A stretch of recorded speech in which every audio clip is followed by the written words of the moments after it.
Hello, you're listening to On Israel, Al Monitor's podcast from Tel Aviv. This is Ben Caspit. The power couple that brought joy to millions of Americans and Israelis broke up last week when Donald Trump walked out of the White House and Joe Biden walked in. Benjamin Netanyahu lost his ally, his patron, and greatest benefactor, and will now have to adjust to a new and more complex reality. American liberals are breathing a sigh of relief at having emerged from darkness into light after 4 years in which many of their nightmares came true. Will their brethren in Israel enjoy the same sense of salvation on the 23rd of March? And what about American Jews? 70% of them voted for Biden against Trump, while more than 70% of Israeli Jews unreservedly supported the president who couldn't stop lavishing love and gifts on them. How will the change in administration affect American Jewry and its relationship with Israel? Our guest today is well versed in such issues.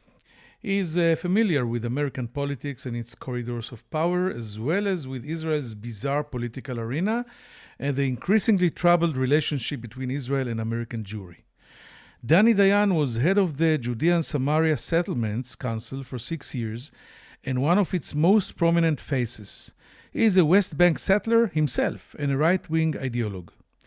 He was a staunch supporter of the Likud and Benjamin Netanyahu, who rewarded him in 2016 by appointing him as Israel's Consul General to the largest Jewish city in the world, New York. But earlier this month, Dayan broke ranks and joined Gideon Sa'ar's New Hope party, challenging Netanyahu in a bitter fight for his political life or death. Dani Dayan will be with us right after this short commercial break. If you're listening to this podcast, you obviously care about the Middle East, and if you do, you should probably be reading Al Monitor. Al Monitor is a global newsroom headquartered in Washington, D.C., with a network of over 160 contributors around the world. Al Monitor offers first-class reporting and analysis from a range of perspectives and an approach that represents the highest journalistic standards, as well as an award-winning commitment to press freedom and independence. If you haven't done so already, visit us at almonitor.com, check out our articles, and sign up for our free newsletters. There's a lot to choose from, including the Week in Review, an essay that offers unusual insights and forecasts into the region based upon Al Monitor's outstanding reporting. And if you haven't done so, please subscribe to our Al Monitor podcast on your favorite podcast platform, On Israel with Ben Caspit, and On the Middle East with me, Andrew Parasolidi.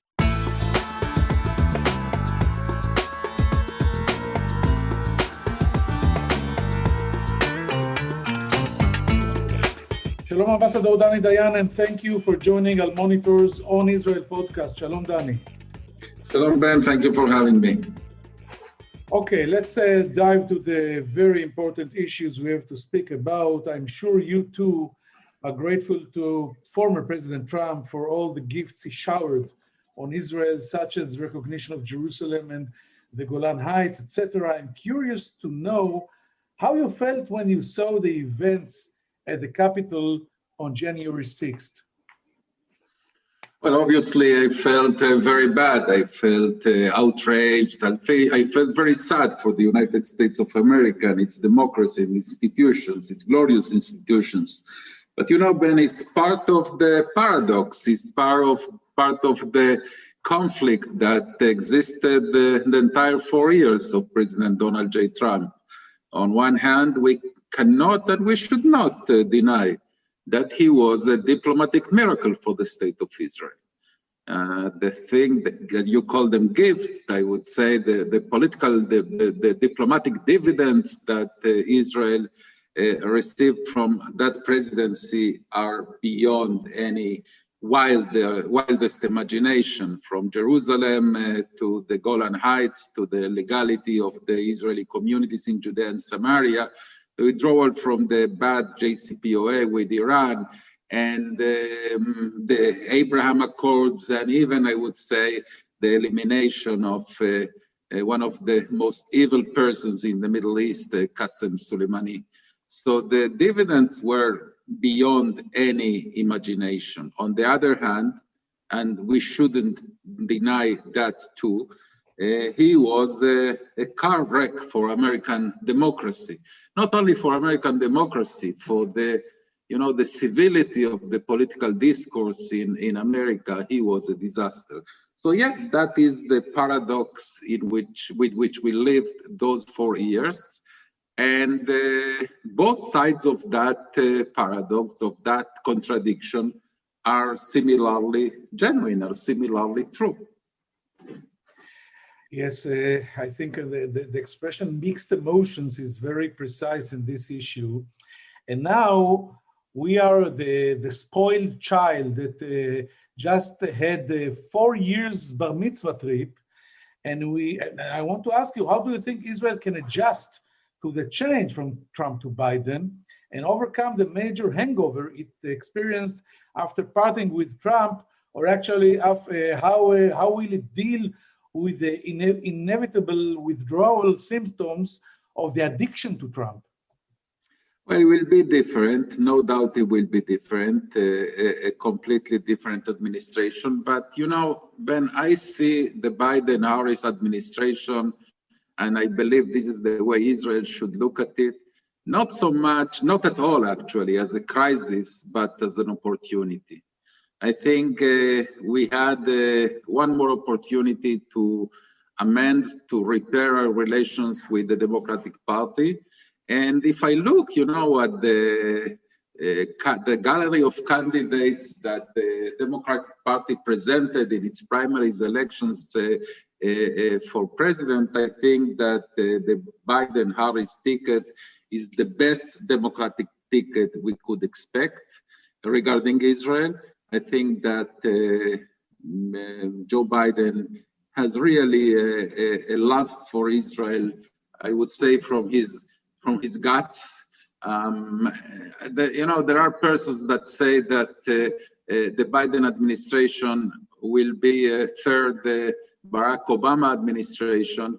I think that's completely wrong. I would say that it would be more accurate to define it, to describe it as a third Bill Clinton administration. I see much more similarity between Joe Biden in general and regarding Israel in particular. I see much more similarity between Joe Biden and Bill Clinton than between Joe Biden and the president he served for 8 years as his very loyal vice president, Barack Obama. So we have to understand it will be different, but it will not be at all a disaster if we know how to work with the Biden administration, obviously. I think it's a brilliant comparison. I used to be in the United States to serve as Ma'ariv's bureau chief when Clinton appeared on 1991, and people forgot, Dani, that although he was a Democrat, Bill Clinton was a very popular American president in Israel. The Israelis loved him, and I hope very much that you are right. But let's go into resolutions, dive into the details. Let's talk about the Iranian issue, because while I agree with you that Biden is a true Israel supporter and he declared himself as a Zionist, I think Israel is extremely worried about the Iranian issue. The fact that most of the Obama people involved in negotiating the nuclear deal have been reappointed to senior positions raises concerns that Biden will simply just go back to the original deal without taking advantage of the levers and advantages achieved by the Trump's maximum pressure policy. Do you share these concerns? To a certain extent. Look, first of all, I believe that the Iranian issue, the Iranian file, will be the only Middle Eastern issue or the only issue regarding Israel that President Biden will tackle in 2021. I believe that all other issues will be relegated to the future, if at all. But the Iranian issue is urgent because the clock is ticking and he would like to prevent any friction that can become even a military friction in the Middle East. So he will have to deal with that.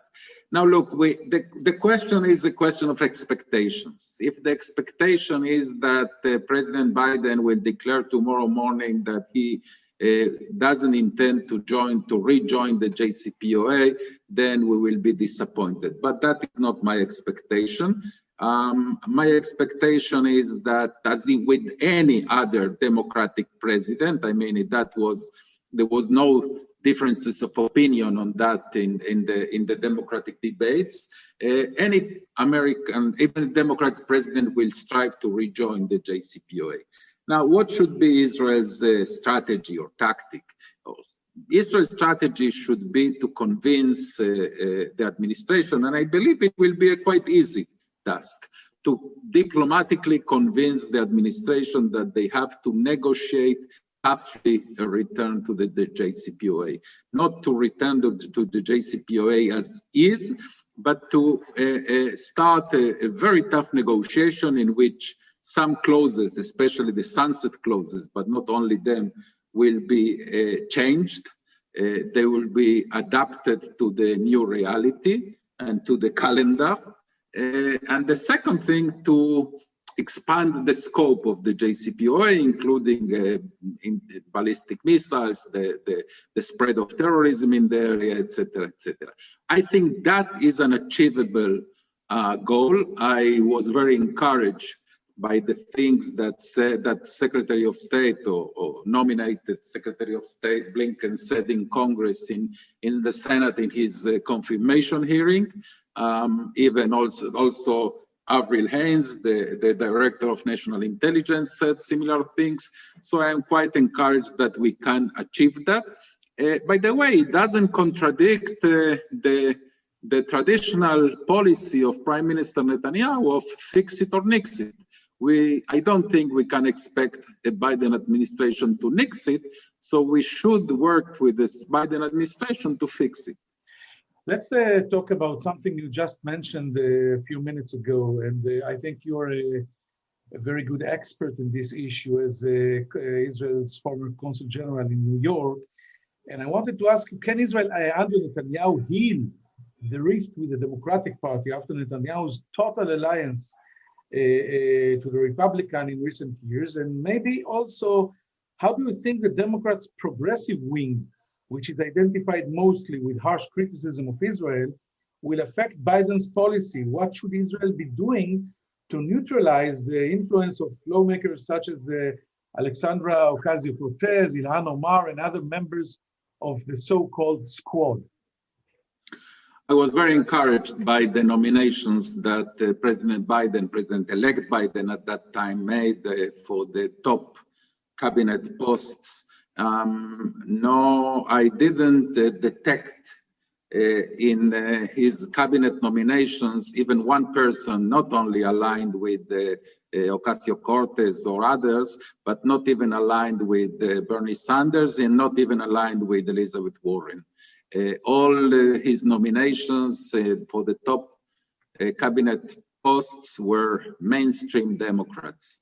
And that is very encouraging. I think that President Biden made a clear decision to face the center of the American political spectrum, to try to work with the moderate Republicans and with moderate Democrats at the expense of the radical Democrats. By the way, in that sense, in debilitating and weakening the radical wing of the Democratic Party, I believe that Israel and Biden have a common interest, and probably in some ways we will cooperate even implicitly on that.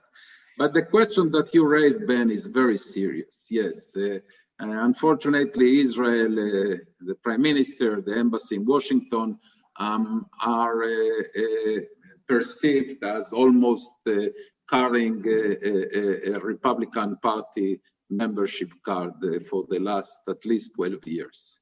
And that is a problem. I am a big believer in the vitality for Israel to be bipartisan. And look, we have to work with Democrats to outreach to them, to have a constant dialogue. I did it in New York. I think that for every Republican that I met in New York and the other areas I covered, I met 5 or 6 Democrats. I had excellent relations with them. I must say that it's not enough to expect the Democratic Party and the Democrats to understand Israel. We have to make an effort to understand the new Democratic Party, and I'm not sure we do. I will explain briefly what I mean. In order to understand, to connect with the new Democratic Party and the new democratic ideology, is not enough to remember Martin Luther King Day, or to say something about, to pay lip service to LGBTQ rights. It's much more than that. We have to really try to understand the new African-American narrative of systemic racism is something that Israelis, I'm afraid, do not understand. We have to strive to understand the Latino, the American Latino way of thinking about immigration, that there is no an illegal person, but there is only an undocumented person. All those things are things that we should work hard to internalize, first of all, the Israeli diplomats, the Israeli politicians, decision makers, and we have to understand the Democratic Party. The Democratic Party in 2021 is not anymore just about the American dream and some grains of social justice. It's something completely different that I am afraid most Israelis, including most Israeli decision makers, do not understand. And the last thing that we have to do, and we will talk about that, I believe, in a minute, is to reconnect with liberal Jews. This is exactly my next question. By the way, this was a very interesting, thorough analysis from you right now. And I want to speak with you about another issue that I know is very close to your heart, the relationship between Netanyahu's right-wing conservative Israel and American Jewry. This is an issue close to you, and it's not a secret that under Netanyahu, a worrying gap has opened up between Reformed and conservative Jews and the Israeli establishment. Can this gap be bridged? Well, you know, Ben, I will give you a scoop. I had very harsh, difficult arguments with the Prime Minister regarding the American Jewry. I think that the Prime Minister Netanyahu lost his belief on the future of the non-Orthodox Jewish community, and I think that there is nothing more wrong than that. My belief is that the relationship between Israel and the world Jewry is not a commercial transaction. We give them, they give us money and political support, and we give them, I don't know, pride or a refuge in the day, a shelter in day of need, etc. We can't see that as a commercial transaction. That it is, if it's not good enough, we make a deal with the evangelicals. We have to see the relation in a completely different level. But you know, it's easy, and I do blame the government, but it's not only the government. I think that the Israeli society in general is completely indifferent to the world Jewry, to the American Jewry. Is not an issue that the average Israeli cares about at all. I always love to quote my political mentor, Menachem Begin, in one of his speeches as far as 1948, he said, the Mediterranean Sea, the sea is not the border of our people. We have brothers not only all over the world, and we should educate Israelis, and they feel, the American Jews feel that there is a kind of indifference from the politicians in Israel, but also from the general society, and that creates a very serious problem that enlarges all the problems. When there is a crisis, the crisis is blown up because of the feeling of indifference. I plan now to move to the domestic Israeli politics, but I have to follow up on this so important issue. People and Israelis that live in the United States, they fear that we are losing the new generation of American Jews. I'm talking, of course, about the non-Orthodox Jews, the millennials, the young Jews in the United States, that most of them never visited Israel. We are 80 years from the Holocaust now. We cannot use it anymore as a tool to get us closer. And maybe, do you imagine a possibility that the vast majority, the Democratic voters, the Democratic Jewish voters who are 70% of the American Jewry, will just lose interest in Israel, in the only Jewish state on earth? Look, right now, Ben, this is not the situation. The American Jewish community is closely attached to the state of Israel. I saw it so many times. I saw the Israeli flag in every single shul, in every single synagogue across the United States, Reform, Conservative, Modern Orthodox. I will never forget in my entire life the Shabbat, the Saturday, immediately following the massacre in Pittsburgh, Pennsylvania. 1 week later, the entire community gathered in Rodef Shalom Synagogue in Pittsburgh. A very long service, a Reform synagogue, a very long service with speeches and with songs. I think it was 4 or 5 hours, the service. And it ended with, I don't know if it was spontaneous or not, but it doesn't matter. It ended with one anthem, and that anthem was a tikva. So they are very attached to Israel. But yes, we have a problem with the younger generation.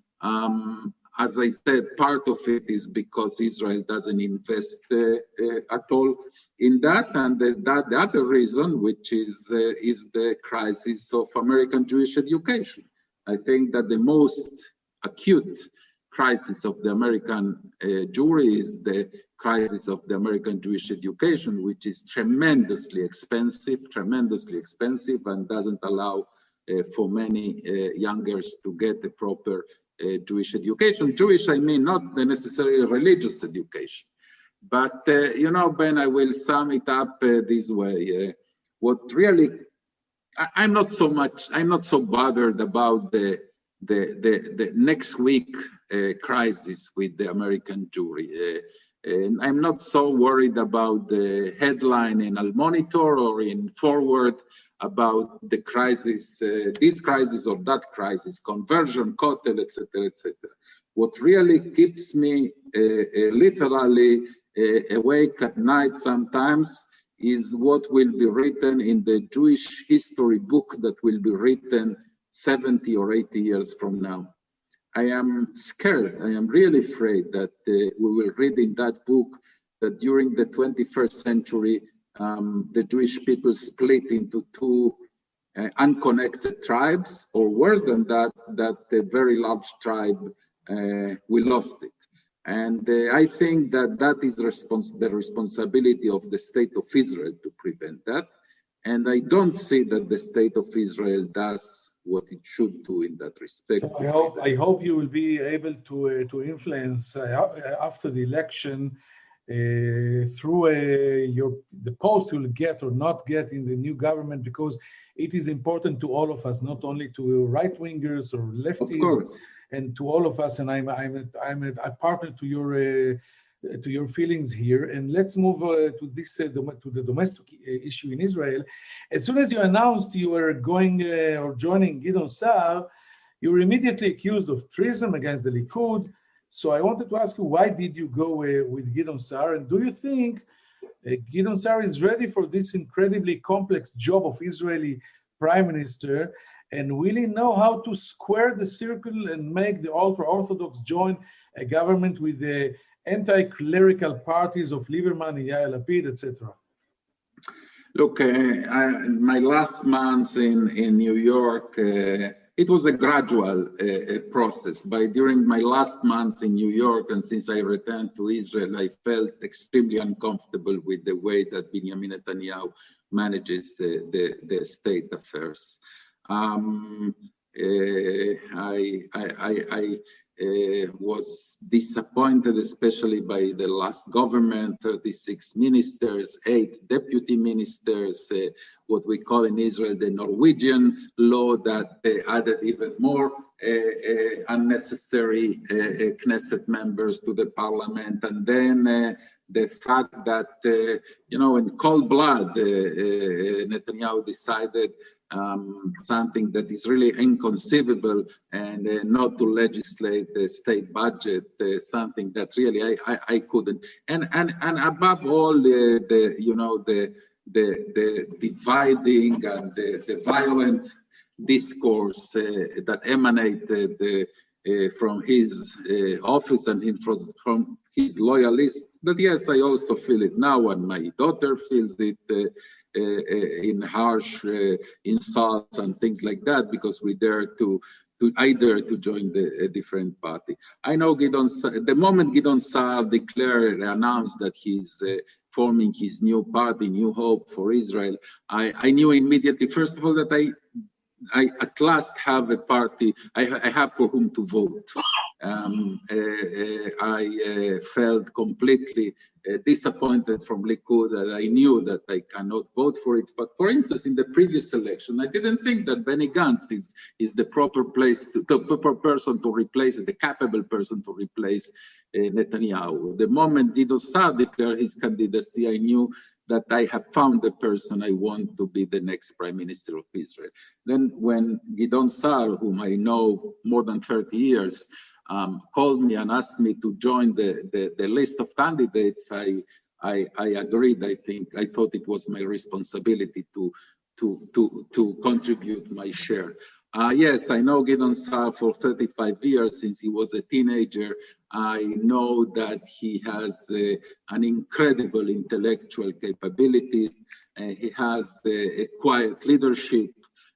He has the ability to make decisions. And finally, last but definitely not least, he has a personal and moral integrity that is very needed. So yes, I believe he has all the qualifications to be an extremely good Prime Minister of Israel. So my final question to you today, Ambassador Dani Dayan, is actually, in fact, what's the difference between Netanyahu's Likud and Sa'ar's New Hope? Victor Lieberman, for example, said that replacing Netanyahu with Gideon Sa'ar is not enough. The entire regime has to be changed. And for example, the ultra-Orthodox must be distanced from positions of influence in order to save them from themselves, etc.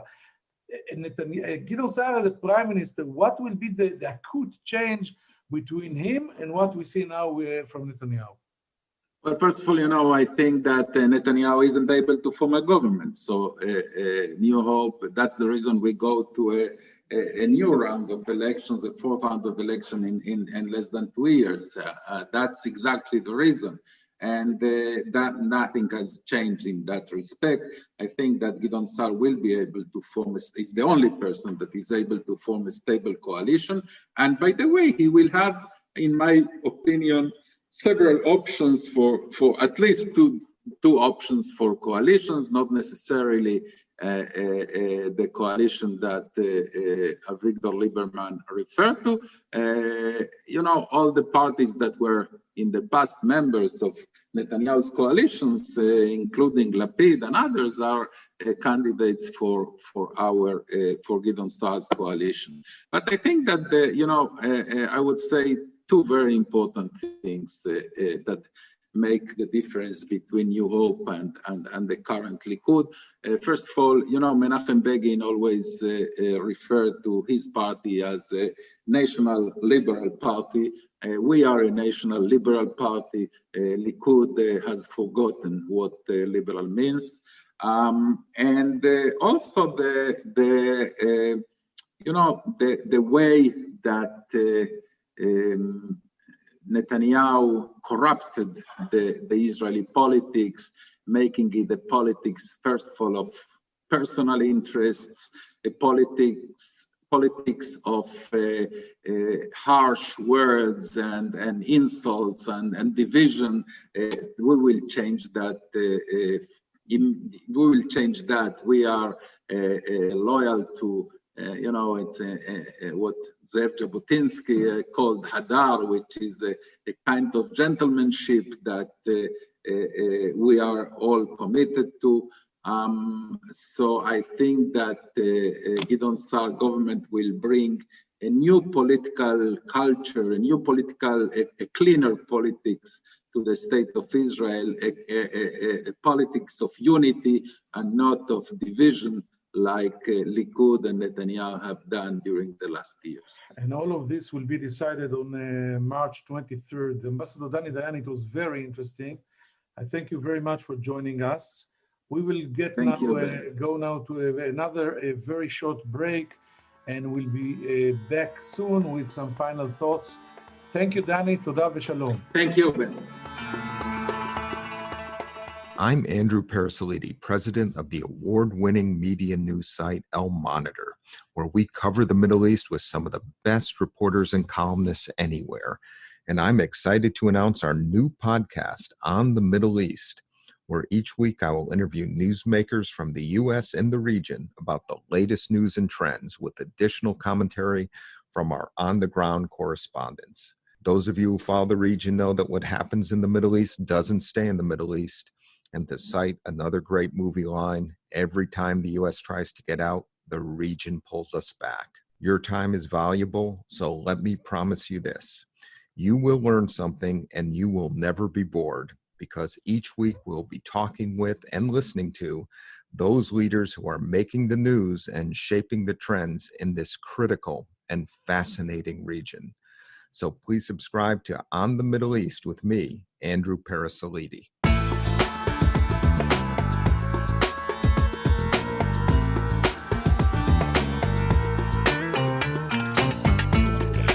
Thank you for staying with us. In my opinion, one of the most interesting parts of this talk with Ambassador Dani Dayan was when we dealt and spoke about the widening gap between Israel and liberal Jews in the United States. Ambassador Dayan told us about a series of harsh, difficult arguments that he had with Prime Minister Netanyahu. According to Dayan, Netanyahu lost his belief in the future of the non-Orthodox Jews in the United States. This is a huge headline. For decades, this American Jewry, most of the Jews in the United States are not Orthodox, was regarded one of the most important strategic assets of Israel abroad and in its existence, in its very existence, and suddenly the Prime Minister wipes it out of the map. Ambassador Dayan, of course, says that Bibi is wrong, and he believes he's a huge believer in the future of the American Jewry. He's not too worried about the growing influence of the progressive part of the Democratic Party, aka the Squad. And he says, Ambassador Dayan, that he is very encouraged by the most of the President Biden's cabinet fresh nominations that belong to what he calls the mainstream of the Democratic Party. Ambassador Dayan acknowledges that the reality in the last 4 years was that there was an impression that from Prime Minister Netanyahu and South, including Ambassador Dermer here in Washington, Israel actually carried a membership card of the Republican Party, but he thinks this can be fixed. Israel, says Ambassador Dayan, have to try to understand and speak the new language of the new Democratic Party and try to understand the new narrative of this party, and it's possible. Ambassador Dayan has mixed emotions about switching between the Trump administration and the Biden administration. On one hand, he's grateful to whatever President Trump did for the state of Israel. On the other hand, he was deeply shocked when he watched, like all of us, the Capitol Hill under attack and under siege by the Trump supporters. He thinks that Biden will not be a new Barack Obama, but maybe he hopes Biden is going to be a new Bill Clinton regarding Israel. And Clinton was one of the most popular American presidents in Israel. So actually, Ambassador Dayan is hopeful. And he also thinks that Gideon Sa'ar, the leader of the party that he just joined, has a very good chance to try and switch and become Israel's next prime minister after the election in March 23rd. He thinks that Sa'ar will bring the same right-wing ideology, but it will be a lot cleaner and more democratic. I hope it was interesting, and I hope to hear from you all here at the same time next Monday on Israel, Al Monitor. I'm Ben Caspit from Tel Aviv. Take care.